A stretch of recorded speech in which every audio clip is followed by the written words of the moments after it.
brothers and sisters, it's been over a year, I think, since I posted last. Gotta get the best team in hockey straight. I have a lot to say, so this might be a little longer than usual. Last year's been very challenging, to say the least.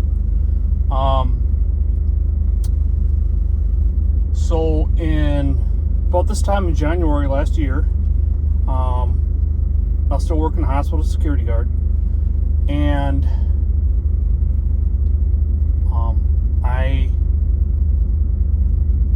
started having serious issues with breathing, and when I move quick or stand up quick, I'd get faint-headed.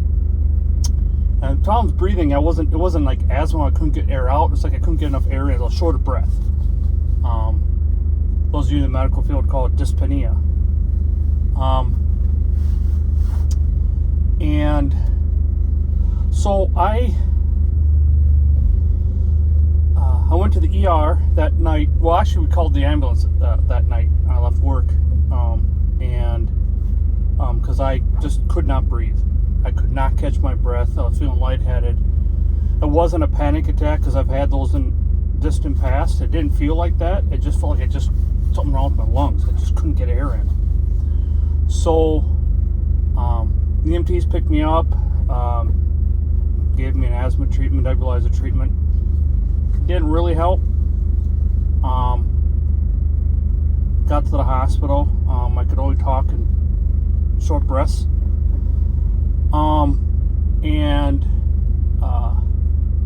they ran some tests and said I need to make an appointment with my doctor and make a bunch of other tests, because they can't find exactly what's wrong in the ER, but they don't have the equipment, the test equipment, obviously. So they said, yeah, there's something going on. It's not obvious to us, so you need to go get it checked out. And I had just had COVID, 3 or 4 months before that, so I thought maybe it had related with that. And they said, well, that could be possible. It's called long COVID. Even though I didn't really have issues again until November, when the really ice cold air hit, and then it just progressively got worse. So I was thinking that, or it's a cold air, my lungs can't handle the cold air anymore, etc. So an hour they had an appointment with the VA that week. So I called into work, said I'm going to be out for this until they figure out what's going on. So they put me on medical leave. Unfortunately, and this will be important later, I wasn't there long enough for FMLA. So, of course, that meant that they couldn't keep my job open indefinitely for me. I was like a month short of, or 2 months short? 2 months short of getting FMLA. So, went to the VA. Doctor said, yep, there's something wrong. She said, so we're going to put you through a bunch of tests and figure out what's going on. So I went through a stress test. I had breathing tests. I had CT in my lungs. I had ultrasound in my heart. I had everything you could throw at cardiovascular system. It took about 6 months. And of course, in that time, my last paycheck was in February. The 17th of February, I was let go again because I didn't have FMLA. But I did apply for short-term disability. They paid me for a total of a month and a half, which I got sometime in March. And then after that, they didn't pay me. And I kept asking what's going on. I said, I still got this problem. At the time, testing was still being done. I said, we still don't know what's wrong. I still can't work. And they said, well, we need information from your doctor about why you can't work each month and what you can't do and that kind of thing. I says, okay. So I sent a letter to my doctor that they sent me about that. And she sent them the information. A month goes by, still not paid. And they said, well, we didn't get the information we wanted. And I'm like, Okay, she gave you exactly what you told her on the sheet. She even faxed them more info than they asked for on that form they gave me. No, that wasn't good enough. So I said, well, what do you need? I says, give me a detailed list of exactly what you need. I mean, line by line. Send me a workability form saying that I couldn't do this. All that stuff is on the form. All my doctor has to do is fill it out and send it back to you. That would be great, right? Oh, they wouldn't do that.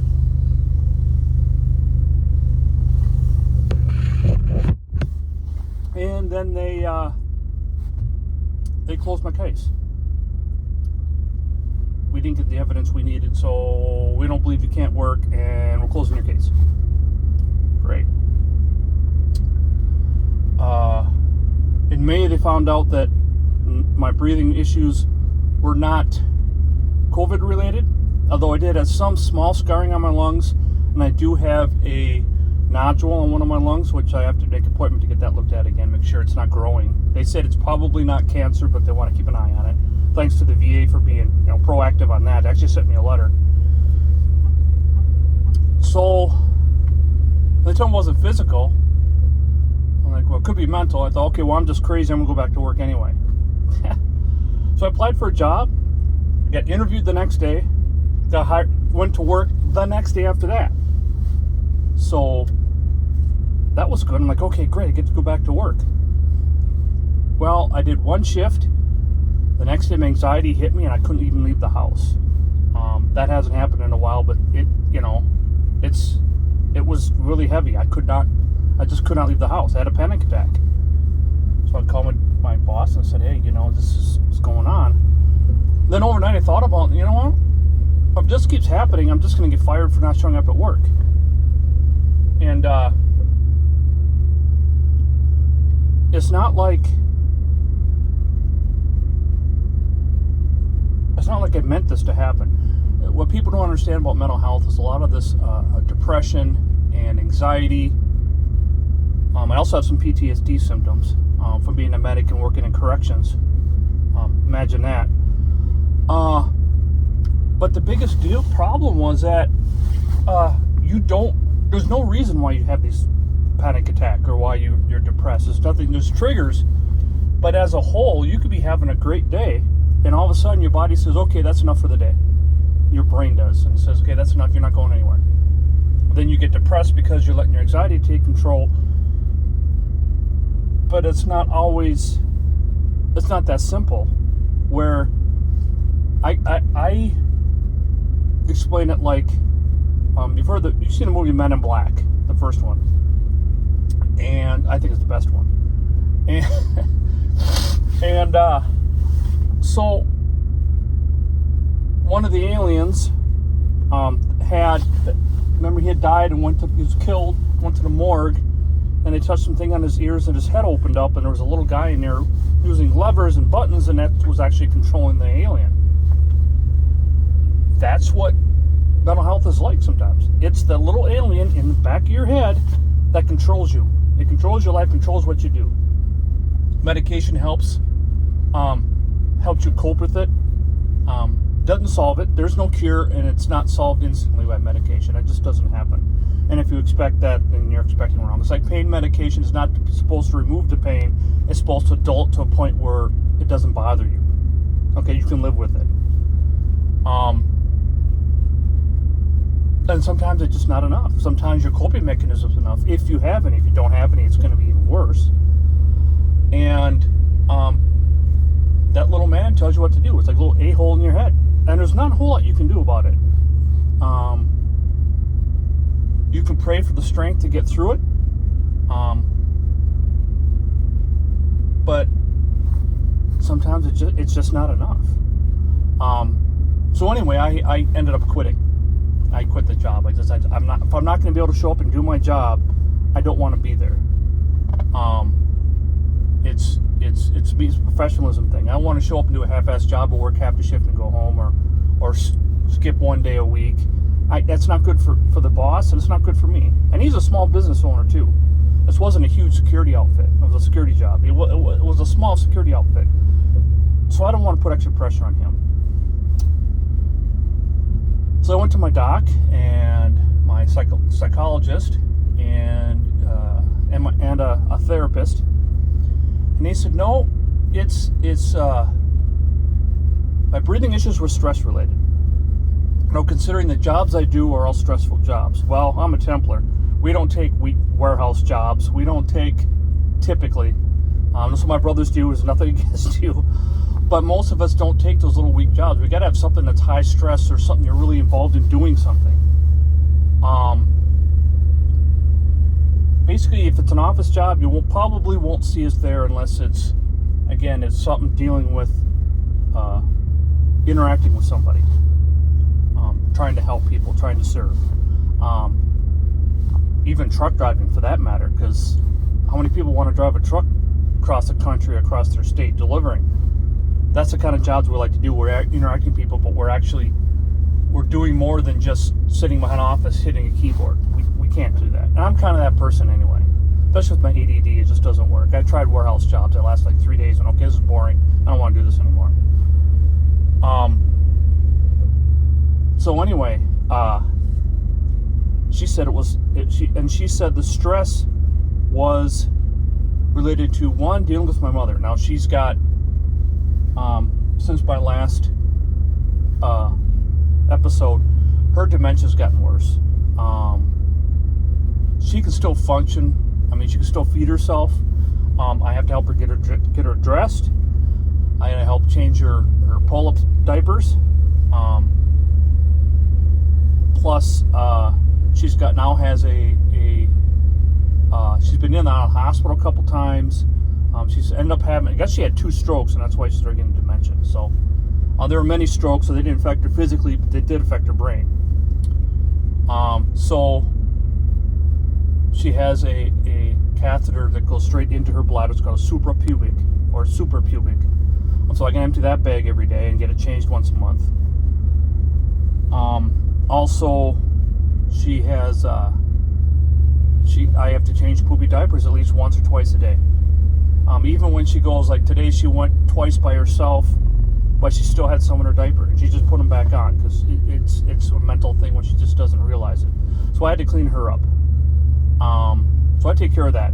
Plus, of course, I'm taking care of the whole household. My niece moved out because she was living there rent-free and decided that she didn't have to do anything around the house, and she didn't have to help with her grandma. I had to tell her and to help, and I finally got tired of it, and I said, you know what, this is going on way too long. She's gotten way too many chances, and every time I've yelled at her, said, hey, look, you're not doing what you're supposed to do. Well, I don't call it yelling. I call it the using a command voice, and those of you in the military know what I'm talking about. Well, she didn't like the command voice, and she don't like being told that she's wrong and she needs to fix something.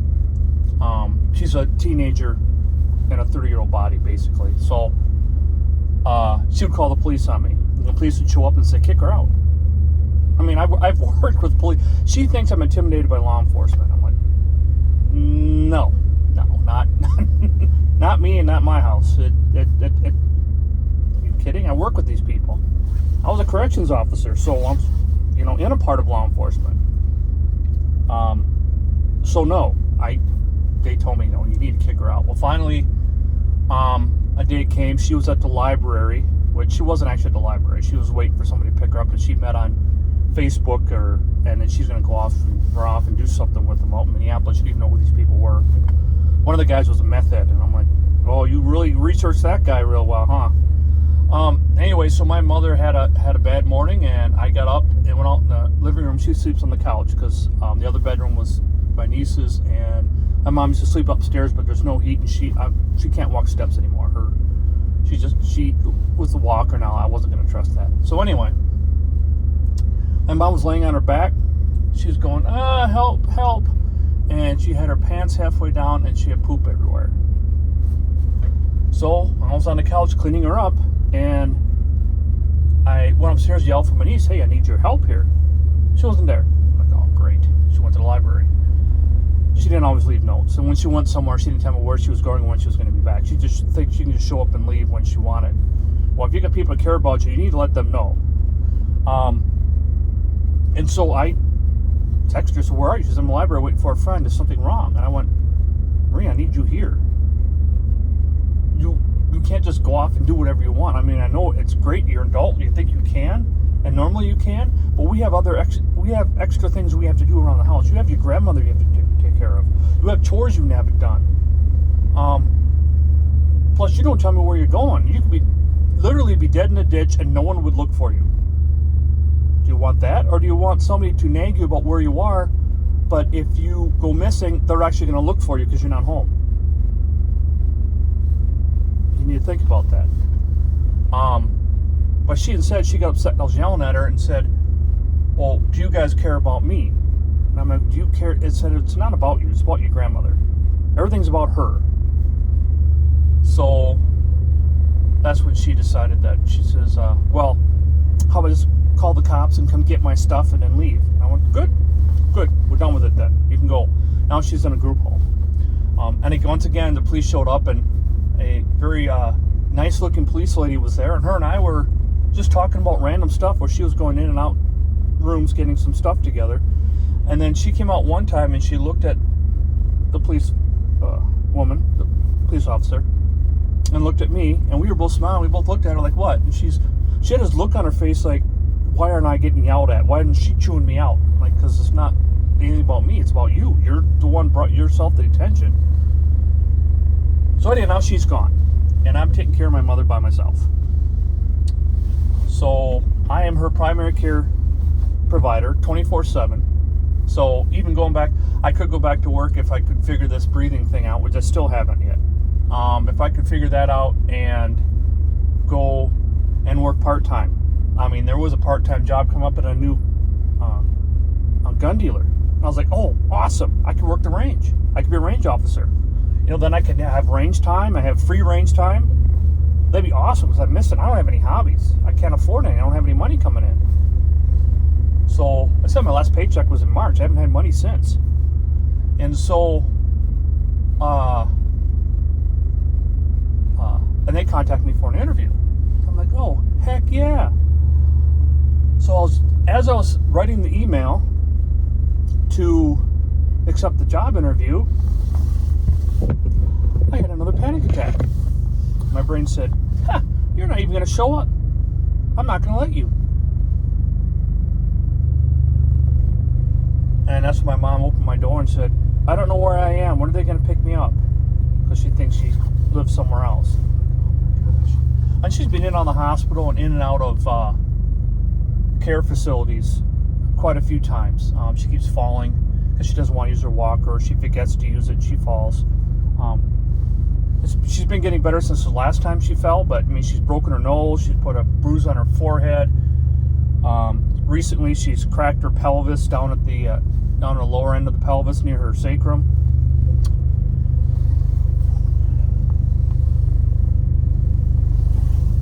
So anyway, so that went nowhere.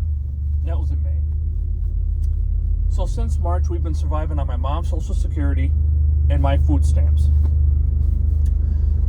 So yeah, it's been very, very stressful. I've been fighting it, and I've been angry with God, and then the next day I apologize for being angry, and then I lose it on my mom, and then I apologize to her, and she would have remembered that I yelled at her, which makes me feel even worse.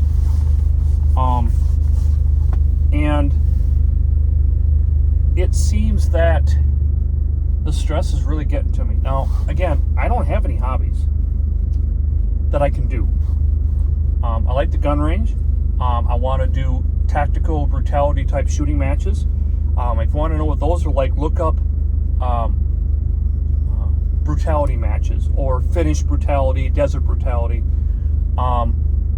It's like it's like all the best parts of basic training, do basic combat training without the drill sergeants. It's awesome, and that's what I want to do. I want to get into that. It looks like a lot of fun. Plus, it's good training.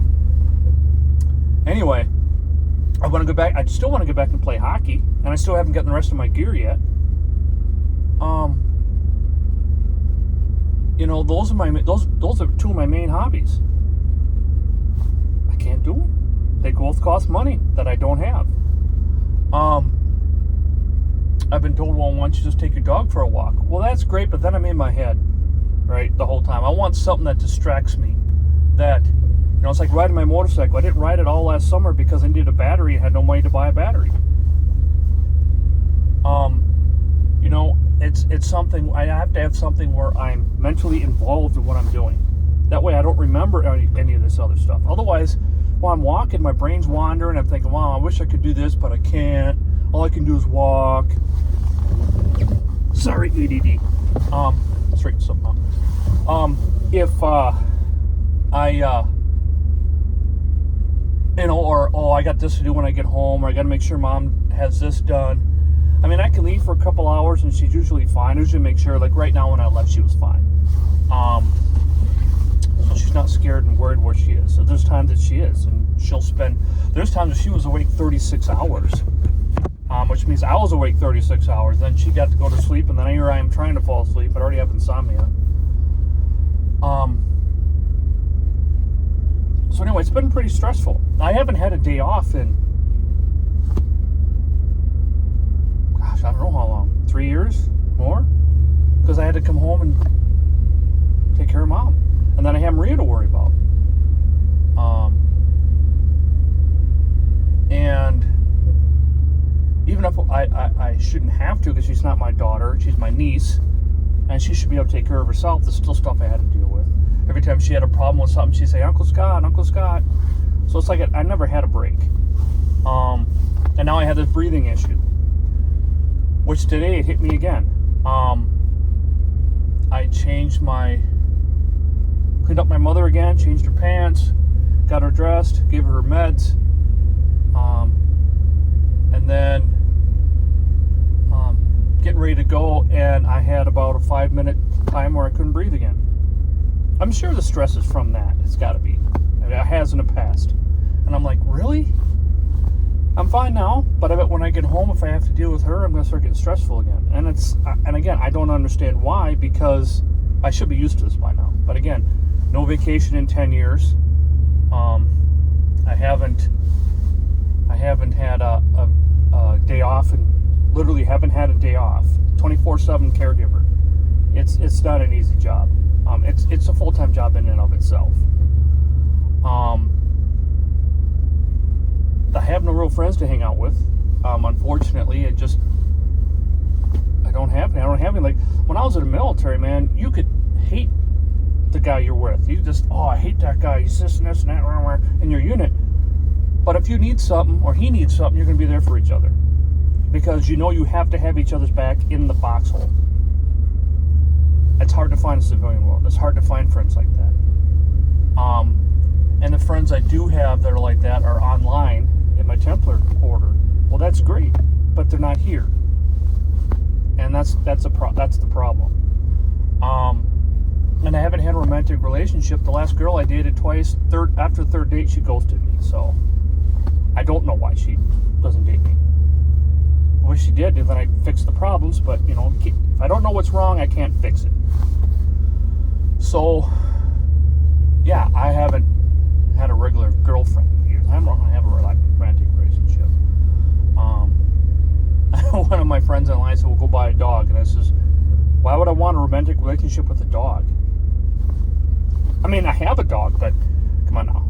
There's a difference between having a woman in your life, or a man in your life, if you're a female, and having a dog. There is a big difference. You can fool yourself and say there isn't, but there is. God did not create us to be alone. So yeah, I've had a very rough time. I'm very stressed out every other day. I've had cried myself to sleep. It's just a lot of stress I don't know how to deal with. I'm learning slowly how to deal with it. I do pray a lot. And yeah, there's times I've argued with God.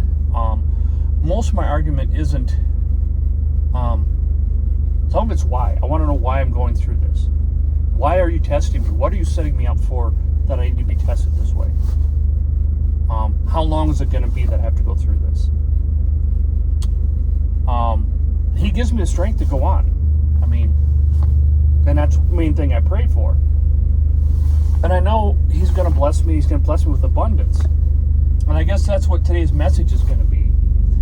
Is you may be going, and it's a lot like the one I did a year ago, because things haven't changed in that point, that you may be having a rough time. I mean, I'm having a horrible time. But I know God is listening. I know He's with me. And I know He's going to bless me with abundance. But as humans, we like to know why.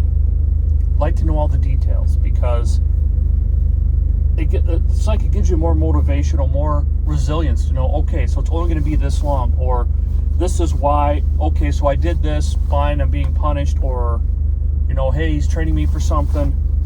That's great. I can understand that. That's what we want to know. But God doesn't always want us to know that. His ways are not our ways. But we got to trust in His will. So I've been trying to do that. What I've been keeping busy is my stupid little mobile games like Angry Birds. And for all you gamers out there, sorry I'm not in the console games. Last console game I played was Tekken and Doom. So that's how that's how far out of it I am. But hey, I'm in my 50s, so, and I'm not a boomer, I'm a Gen X. Get that straight. But yeah, so I've been watching that. Been watching a lot of religious programs on YouTube, doing Bible study through there. Still going to church through there, because now it's very difficult getting my mom out of the house and getting her to the. She's walking a lot better now, especially since she, her pelvis is starting to heal. But that's really rough. Having her in the right mental state to go to church, because sometimes she's not. Sometimes she's more like a toddler, and I just don't want to deal with that. I do need to get a hold of my priest at my church, because he's going to send somebody to the house so we can have communion, since we can't go there and do it. I know our order is working on their own program like that, and I will be joining that as soon as they can get that up and running. We're just finished our own chapel, and we're doing our netting ceremonies there. I've missed a bunch of those I want to go to, but again, it's expensive going to Europe. It's in Northern Ireland. Plane trip's expensive, plus you got to think about hotel. It's not cheap. So, and any spending money you want. They take care of the meals, but everything else is you. So anyway, so there's a lot of things I want to do, so I'm watching a lot of that. There are a lot of channels I watch that are, there's some channels that are political in nature. And if you think that Christianity shouldn't be political, you're thinking wrong. Because, as much as we hate it, politicians run the country. And if you wanted to take more towards a godly decision, a godly direction, you have to vote for the right people to at least start heading in that direction. They're not all godly. Every one of them's a fault, but so are we. But you need to vote in somebody that's going to at least keep our values while they're running the country. So yeah, it is important to be political. It's not the solution. Through Revelations, nothing's going to stop what's coming. And I do believe we are in the end days. This is the tribulation. So we're still going to have issues. We're still going to have persecution. Things are going to get worse. But as much as we can fight against it and delay it, the better. Obviously. Better for us, better for our children. Also why we need to prepare them. And leading into that, there is one YouTube I watch. It's a preparedness channel. And sorry, brother, I don't remember the name. I know it's preparedness. He did comment on my last video. American Revisionist is his other channel. That's more of the political channel. Then there's preparedness channel. I would check out his channel. He's a very godly man, very good channel. Bless him for subscribing to my channel. By the way, if you haven't, why not, heathen? Respectful comment, share, ring that bell, because YouTube. Anyway, so yeah, I pray to God for strength. I tell him it would be helpful if I had someone holding my hand on a walk. It'd be nice if I had friends to hang out with.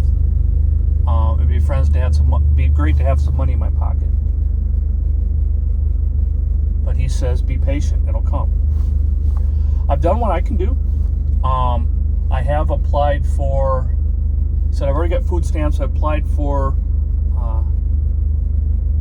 financial assistance from the state or welfare, just to hold up until my 2 disability claims I've filed come through. Haven't heard a call from them, and don't have a point of contact right now, so who knows if that's going to happen. But I did apply to the VA for some disabilities, so that's being processed next month. I probably won't hear anything until March or later. I applied for that in June, so there's going to be a huge back pay check. I applied for Social Security for disability insurance in June.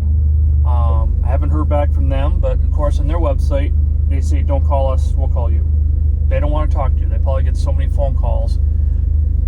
At least the VA said, sorry it's taking so long, and sent me an apology letter. So again, the VA here in Minneapolis, St. Paul, is doing its job.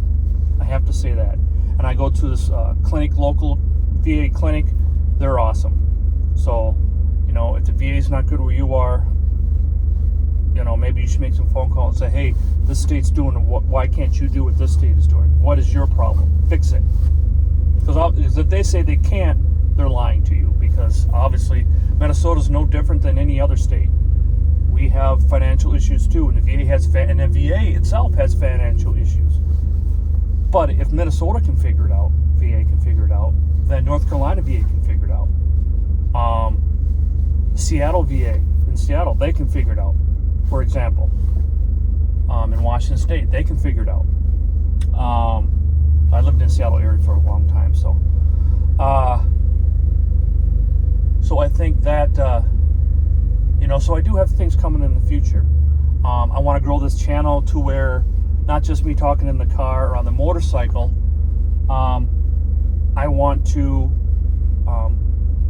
add in some tactical elements. Not necessarily gun reviews, although I would show on the range, I will show what guns I'm using and what I think about them. But as a whole, they're not really gun reviews so much as more the tactical side of it, tactical training. Getting off the flat range and fighting learning the real tactical type shooting, which you should be training in. Even if you just everyday carry for self-defense. The flat range does not prepare you for someone trying to kill you. It's not the same stress level. I'm afraid to tell you. You need to take training, and you need to train yourself where you are stressed out mentally and physically. Because that's how you're going to be when someone pulls a gun on you and says, or a knife, and some basehead runs at you and says, I'm going to kill you. What are you going to do? Are you going to be able to pull the gun and make that shot and run for cover? Or are you going to stand there and panic, or make a shot and then do this and then look around? No. You need to take your shot and be running for cover looking for other people. That's something you really need to train in. And that's something I want to put on, I want to add to this blog. Or this channel. It is going to be, while obviously I need money before I can do any of that. So it's going to be a few months. I'm going to try to be a lot more than, I'm really going to try now to do more. My brother on the Revisionist channel, he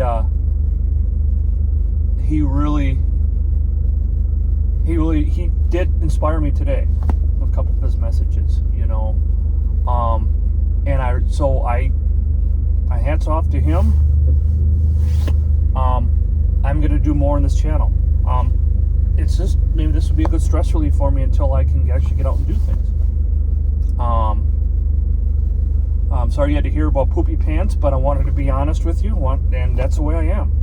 If you can't handle my honesty, then, well, that's your issue, not mine. I'm gonna keep being honest.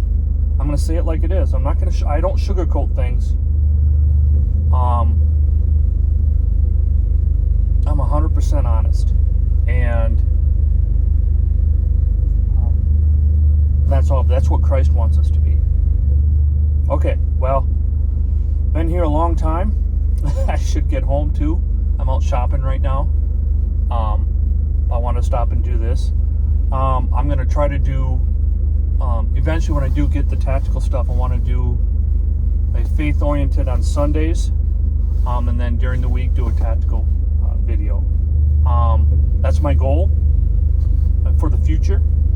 But again, we're going to have to wait because, again, it's all about money. Even if we don't want it to be, it's about money. In this world, you can't function without it.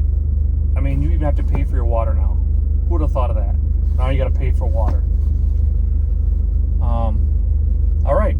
Well, I hope this finds you and have a good day. And if you're not, hey, I'm with you and I'm praying for you and hope it gets better. And remember, as much as you may get angry, why is God doing this to me? Why am I suffering? Remember, there is a purpose. He allows it to happen.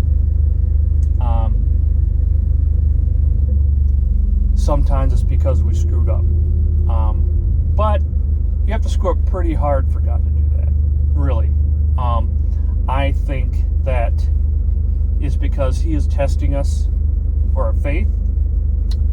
And He is teaching us something that we're going to need later in life. No matter how old you are, you may need it later. And by having this experience, you'll be able to handle it. So remember that. And, even if you can't say thank you for the suffering.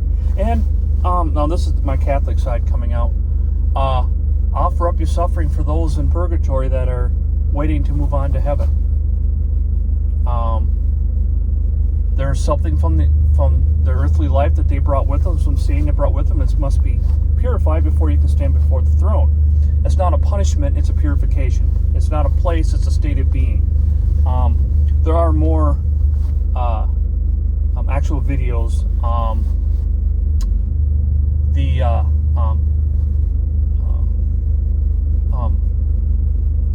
The Divine Marians of Divine Mercy have a great one on there. If you want to understand the Catholic view of purgatory, he explains it great. It's in there, Explaining the Faith series. Go to the YouTube channel and do a search, you can find it. Great channel. So with that, keep the faith and deuce vault.